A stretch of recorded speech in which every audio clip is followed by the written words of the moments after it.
Advanced Studio Classroom is on the air.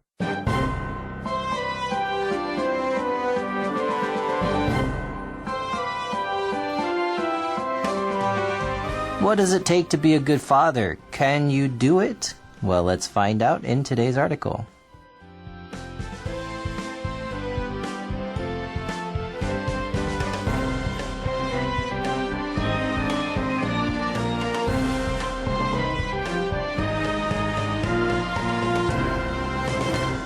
Hello friends, welcome to Advanced Studio Classroom. Today is August 10th and we are on day 3 of our parenting article for this month.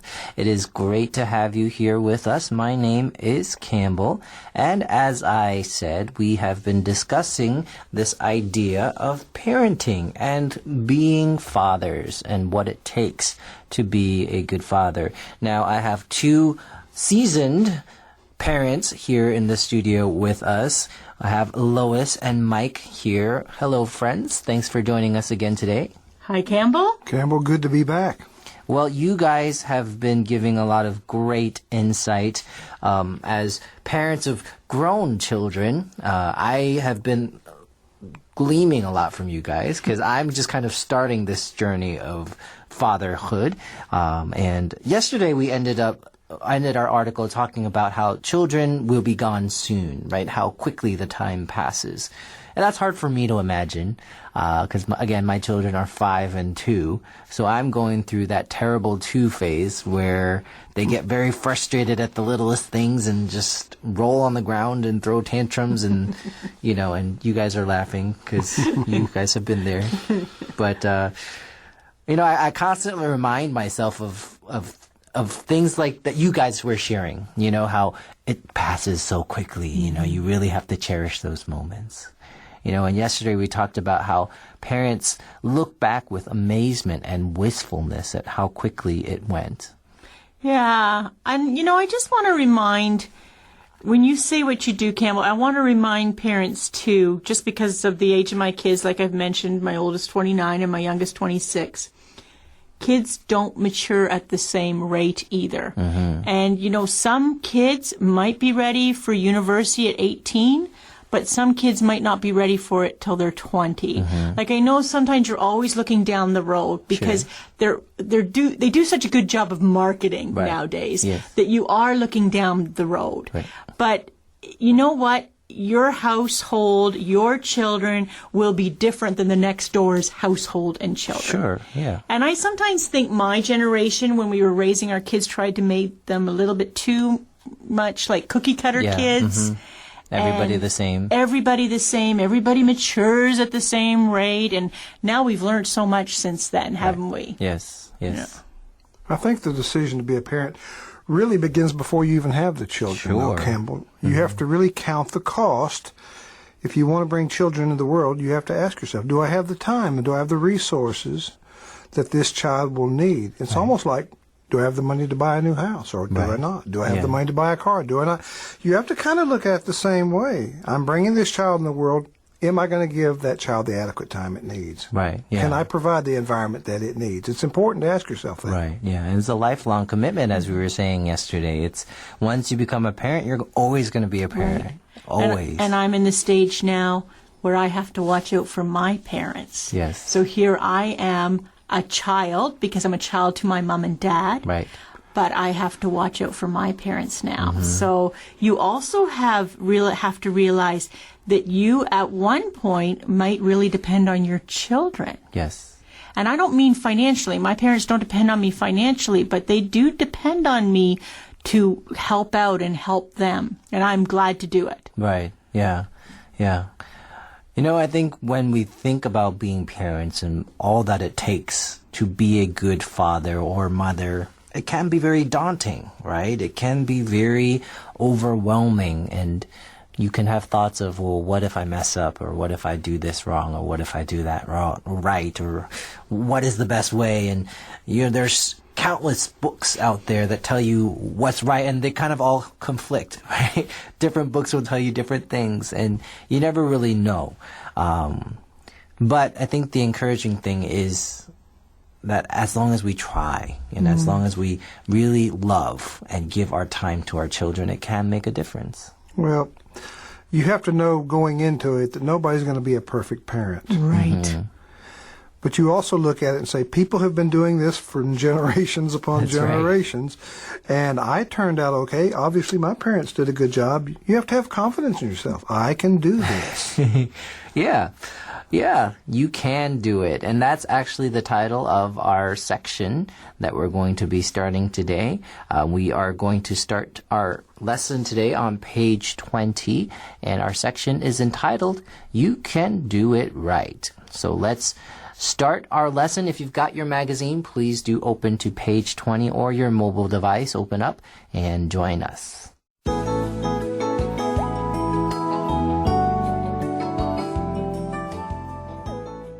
You can do it right. If you approach fathering as one more task, one more job, you almost guarantee that it will not be an enjoyable one. If you appreciate the benefits that you and your child can derive from your interactions, you will act with enthusiasm and expectation. Your eagerness will infect your child, and you will both know that the other cares, that the other loves. The more your children separate from you, the more they will be shaped by their peers and by their own culture.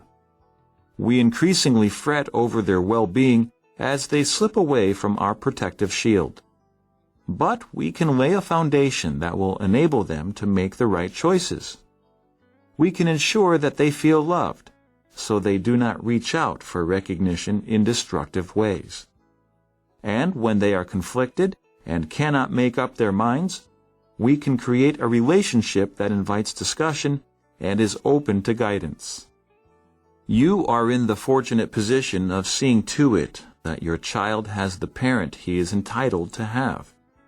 You have been given the chance to do it differently, to do it better, to do it right. Make a list of what you resolve to do more of with your child.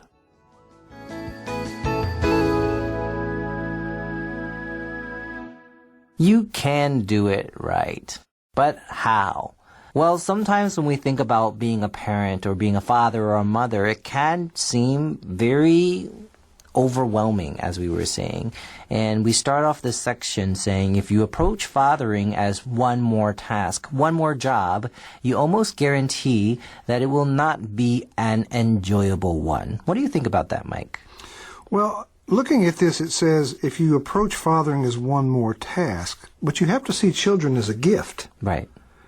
It's not a job, it's joy. And so when you bring children into the world, you do it because you love them. You want a family. You want your family to grow. You want to make a mark in this world with your family. So to look at it as simply a job probably means you don't want or need to be a parent at that time. Right, yeah. And I think that's a very unfortunate truth, is that a lot of people do it because they feel like they should, or society pressures them, or their parents pressure them, and they just do it, and they don't really want to, and they look at it as a chore.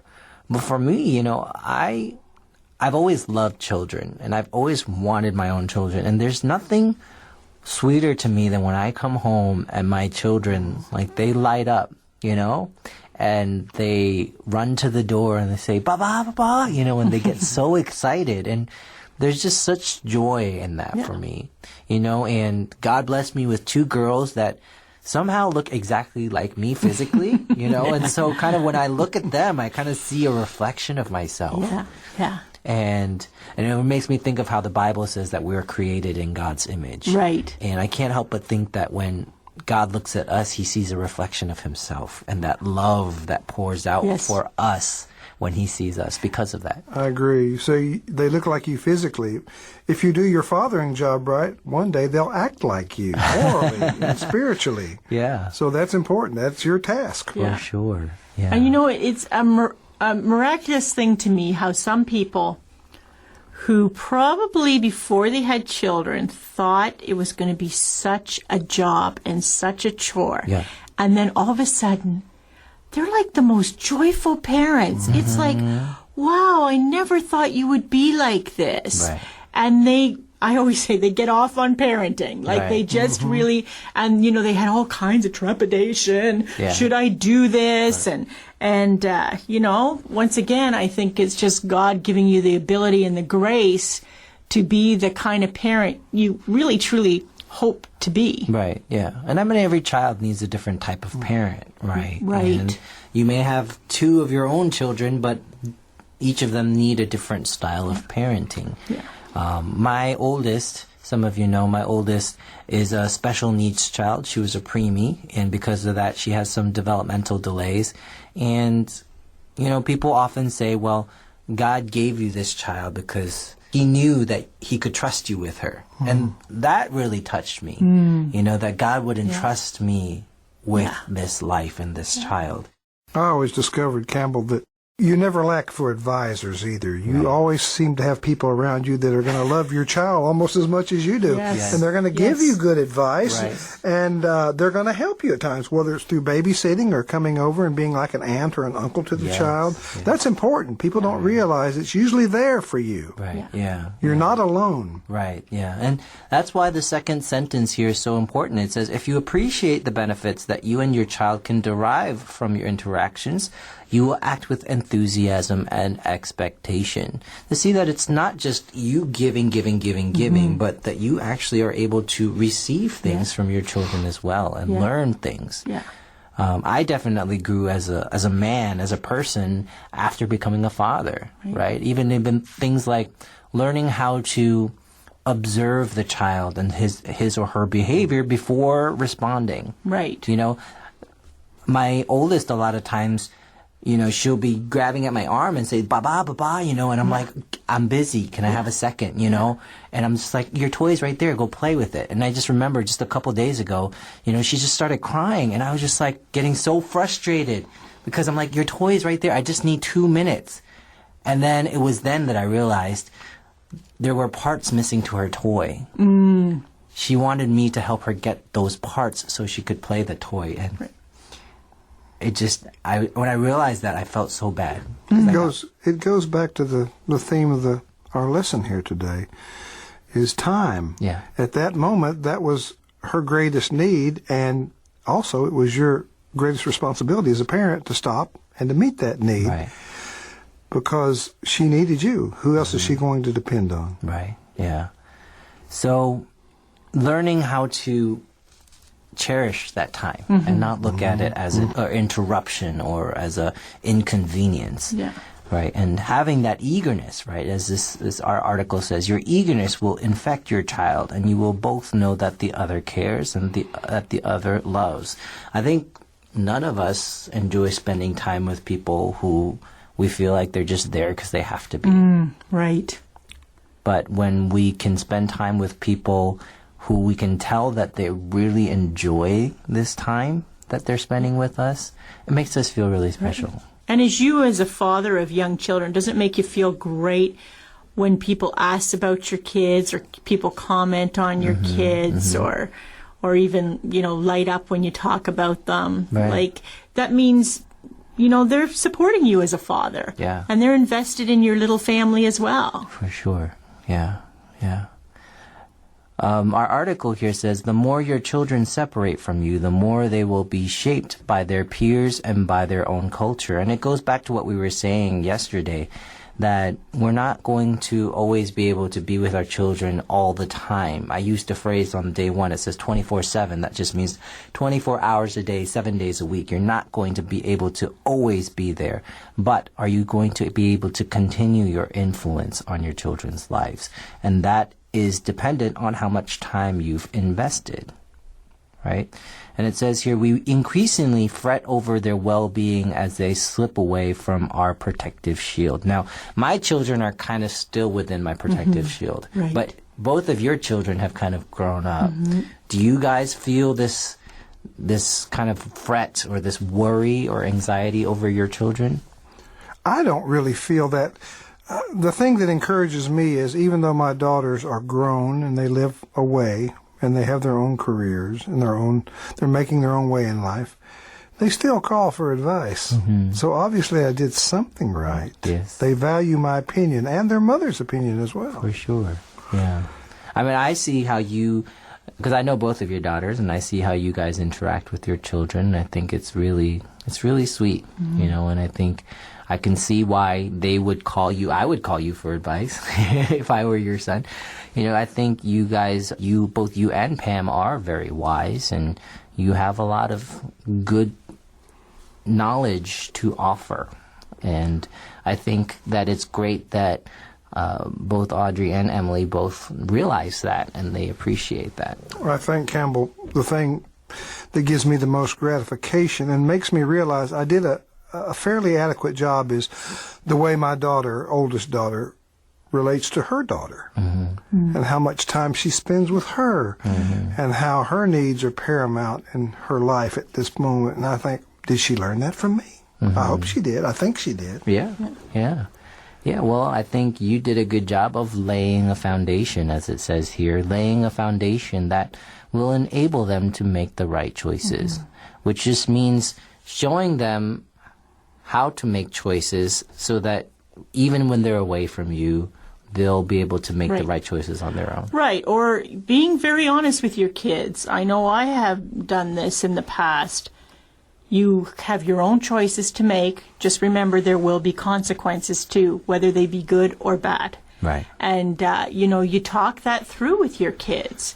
And because they're the adult now and they got to take responsibility. Sure. So, and as a parent, sometimes there's difficult seasons with your children, and hopefully there'll be way more great seasons than bad seasons. Yes.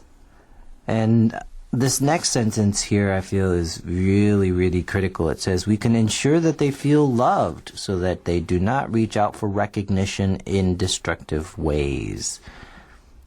I think that is so true. You know, I think love is one of the basic needs that everyone feels, right? And we were talking yesterday in the sidebar about how fathers who are less involved oftentimes result in children who have negative behaviors, whether it's more aggressive sons or sexually precocious daughters, right? And that is, I feel like, crying out for attention and for love. I agree with you. Every human being has certain needs of recognition and acceptance. And if it's not coming from you, who it should come from as the father, then they're going to seek recognition and acceptance from others. And so who do you want to have the greatest influence? Right. You need to develop the time to provide that for your own child. For sure. Yeah. And creating that, in a way, that habit of them coming to you when they have problems. And I often am thinking about, if I continue to say, hold on, give daddy a second, that's going to create that habit of, okay, well, daddy's too busy. I'm not going to, he doesn't have time for me. So I'm trying to be very aware of that. Yeah. And you don't want them to stop coming to you. Yeah, no, I don't. Right. I now tell young parents, I tell myself this, really try to give up the electronics that connect you with everybody out there on the weekend as much as possible. Spend little time on it so you'll have lots of time for the people that really matter in your life. Right, yeah.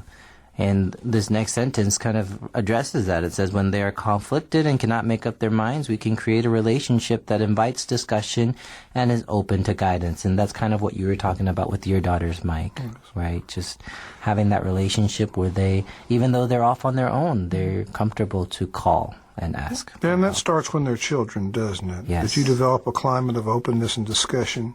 So that comes with time. And I think it's important that families in the evening, I always thought, to eat a meal together, turn the television off or whatever distraction there is, and just talk about the day. Yes. That's just basic. Right. Now, I think it's important to remember that all of this is within your control, right? You are in the position of giving your child the parent that he or she is entitled to have. What does that mean, that the parent that he or she is entitled to have? Put us a lot of responsibility on the parent, because it means that you have the ability to actually have a real connection with your child. Yeah. or not to have a connection with your child. Right. And really, once again, as Mike said, it comes down to a 4-letter word, T-I-M-E, time. Right.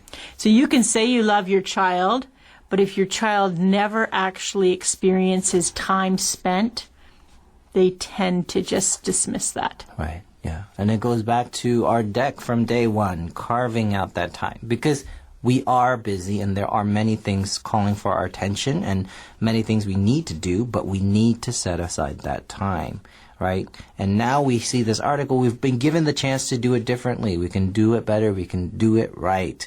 So make a list of what you resolve to do more of with your child. Take that time. You can become the better parent. You can. It's possible. All right, well, let's finish up our article here on page 20. We're going to be starting on the right-hand column.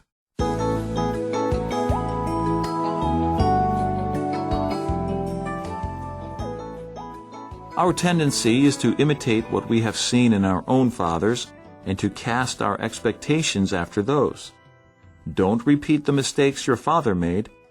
Being a better father to your children can help heal the disappointments of your own childhood. As your life becomes more gratifying, as it becomes filled with love, you will find that your long-time gnawing resentments toward your father will recede. Don't waste time blaming yourself for what you have or have not done with your children to this point. It is understandable that, to the extent you have not built a closer relationship with your child, you will feel more alienated and perhaps helpless now. The good news is that it is not too late.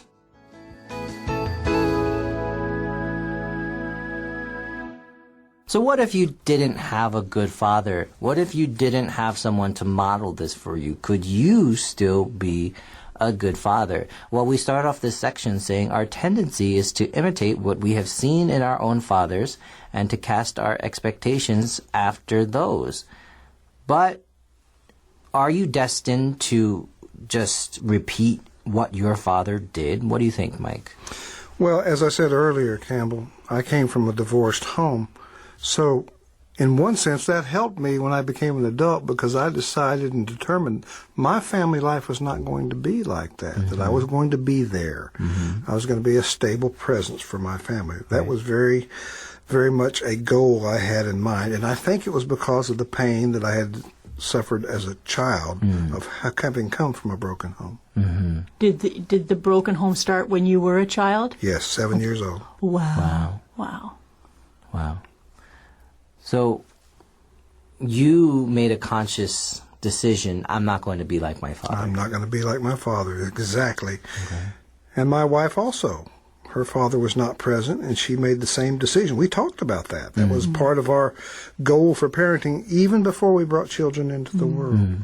So you guys kind of said, okay, this is where we come from. We're going to put a stop to that. We're going to start a new trend. Exactly. And to me, that proves the point that it's not destined that you're going to fail. No. You have a will, and you have giftedness, and you can overcome difficulties. Yes, right. And that's exactly what our article says. It says, don't repeat the mistakes your father made. Being a better father to your children can help heal the disappointments of your own childhood. Right. That was a great line. I actually have it highlighted here. Me too. I do too, because my husband was way more involved with having our two children than his own father was, particularly I think with him. Yeah. And it was really great to have that. Even though he was away as a pilot, when he was home, he was home. And if he had studies to do, he did it when the kids were at school. Right. And he was able to be so involved in their sporting life and the church life. Right. And, I really appreciate that as a mom to see a real hands-on dad. Right. Yeah, and that's actually something I wanted to ask you about because, your husband is a pilot, so he is gone quite often. And we're talking about time here, but how did he balance that, being away so often? But still maintaining, because you guys have a great relationship with your children, right? Yeah, And so yeah. he wasn't there all the time, but he was still able to maintain that. How did you guys do that? Well, we kind of said it was feast or famine. Right. He was either away or home, and it started when the children were very young, especially with Deborah, our youngest. I think part of what helped him and helped his kids and myself is he always felt I was capable when he was gone. Right. So the kids didn't feel like, oh, things aren't going to be good until Dad gets back. He always showed to his kids that he had, total confidence in me raising the children while he was away flying. And then when he was home, he really, really did make myself and the children a priority. Right. Wasn't out on the golf course. There wasn't away with the guys or that sort of thing. Yeah. It was the four of us. Right, yeah. And I think that is the key, right, is that when you are present, as we were saying yesterday, I believe, your butt needs to be where your brain is, right? So you're present and you're not elsewhere. Yeah. Yeah. And sometimes, if we felt that maybe our neighbors or friends were being a little too interfering or around all the time, we'd go away camping or we'd go away the day canoeing, just so it could be the four of us. That's great. That's good advice. I think, because it can be hard. I don't think it's possible for us to be there all the time, but when you are there, please do be there. Don't be elsewhere. All right, now let's get back to our article. It says, as your life becomes more gratifying, as it becomes filled with love, you will find that your long-time gnawing resentments toward your father will recede.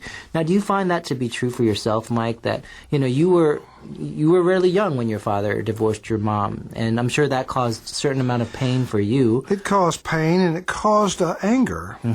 But I was blessed in that my father came back into my life later on in my life after I had my children. And the interesting thing, Campbell, is he became a very good grandfather to my daughters. Wow. In fact, a much better grandfather than he ever was a father. And he spent time with my kids, and I remember talking to him about that. Right. And he apologized to me for his lack of presence when I was a kid, but I did say, Dad, I appreciate you being good to my children as a grandfather. So there's always room for forgiveness, isn't there? Exactly. There is. Yeah. Yeah. Yeah. Well, as we've been saying, none of us are perfect parents. We're going to make mistakes. And maybe as you were going through this article, you felt a kind of a twinge in your heart saying, oh man, maybe I haven't done what I should have done. But we don't want that to be a sense of guilt and shame. We just hope that this article is actually a chance for you to be encouraged, and maybe it's an article that has woken you up and realized, wow, I really do need to make more time for my children. And if that's the case, then great. Don't think back and start regretting the things you didn't do, but know that, you can start now. Right? Start now and make a change now. And that it's never too late. Take care, everyone. Be blessed.